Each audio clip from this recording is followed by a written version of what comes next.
portion of central Pennsylvania, including the following counties: Adams, Columbia, Cumberland, Dauphin, Franklin, Fulton. Why, hello there, WXO40.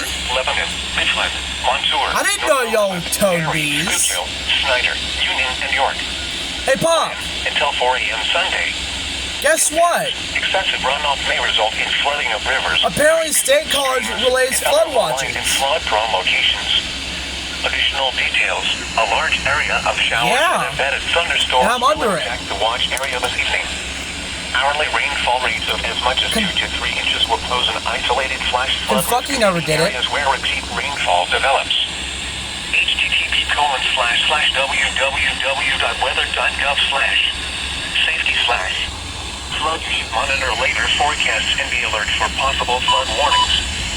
Those living in areas prone to flooding should be prepared to take action should flooding develop.